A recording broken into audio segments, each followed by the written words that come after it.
Boingo, boingo. Boingo, boingo. Is that all right? Is that all right? Okay.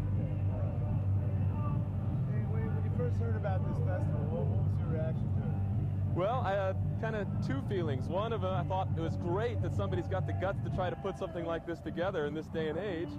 And naturally, I had a little bit of skepticism about whether they could, in fact, pull it off. But I was really pleased to be a part of it, certainly.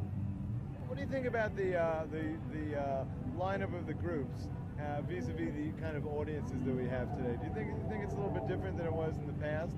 Oh, yeah, it's a lot different. Some kids came up to me about 2 weeks ago when I was in a movie line, and we were talking about it, and they said, well, Friday's for the kids, Saturday's for the mixed age crowd, and Sunday's for the old people.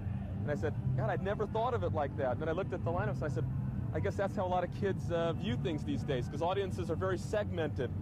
I know we were talking a little bit ago about the old Isle of Wight concert that I was at when I was 15 and a half, and how there was 25 bands, but all of us wanted to see every band because all rock was so new then, and it was different. We were all hippies and love, and, you know, we're one big happy family. And now it's like that dream got ended somewhere in the 70s, and everybody's got the kind of music that they listen to. And it's real interesting the way they've got this lineup set up. Instead of mixing up all the bands, they've kind of got it in certain sequences, which is an interesting way to do it. Like it's computerized. Pardon me? Almost like it was thought out by a computer. Could be, you know, but it's just really difficult these days because kids are so different, audiences are so different, and the kinds of rock are so different from one another.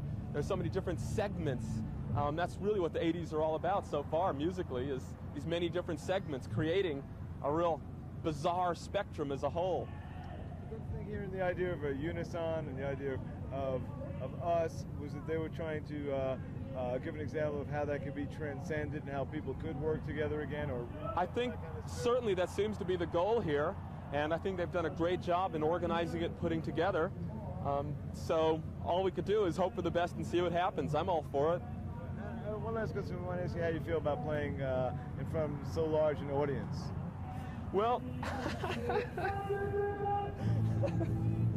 well, except when you're being sprayed with beer from off on the side by your drummers.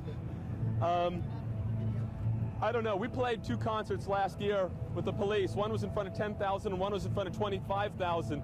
And I'll tell you, it's really hard to tell the difference at a certain point. Once you can't see the back line of people anymore, it all feels huge. So this will be the biggest, and I don't know what it's going to feel like, but it's going to be a lot of fun, I know that. Did you Oingo Boingo do a soundtrack for a film recently? 3 of them, yeah. Well, we did a piece for Paul Mazursky's Tempest. They used one piece from the last album, and we did an original piece for Fast Times at Ridgemont High. It's being played around right now, and another piece for a movie that's out in Europe that's opening here in the fall called The Last American Virgin. And we got a 4th movie we'll be working on in the fall, but I can't say which one yet. Yeah, let me ask you about that Last American Virgin.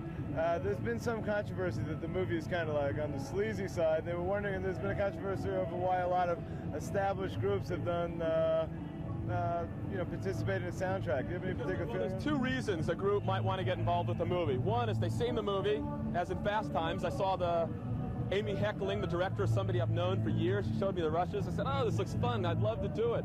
The other way, if somebody says, oh, we've got a soundtrack here, they'll say, well, but there's nothing to see. And I go, who's on it? They go, well, the Cars, the Police, Diva, blah, blah, blah, blah, blah, blah, blah, blah. And I go, great, I'd love to. We're in good company, so it sounds like a fun thing to do. So that was the case in Last American Virgin. I haven't seen it. I have no idea what it's like, but I was simply given a list of 10 bands that were involved with it. I said, these are great. Why not? Let's do it. I mean, anything, whether it be sleazy, slick, a Western or big production, gets through to somebody else who wouldn't normally know who you are. So I got nothing against a little sleaze anyhow. I mean, look at this t-shirt, you know what I mean? It's sleazy. What can I do? I'm a sleazy kind of guy. I have a question. Do you think rock and roll really has a place in the movies? I mean, do you think rock and roll really even should be involved with motion pictures? There's been a lot of monumental failures. Oh, I know. Well, these aren't rock and roll movies. They're just using them in conjunction with scores in a soundtrack. I have no idea. All I know is we keep getting calls to do more songs for films, and I've got so many songs, they're just like all over the place. I don't know what to do with them all. I could do 3 albums a year, so I'm happy to get involved with film projects as much as I can.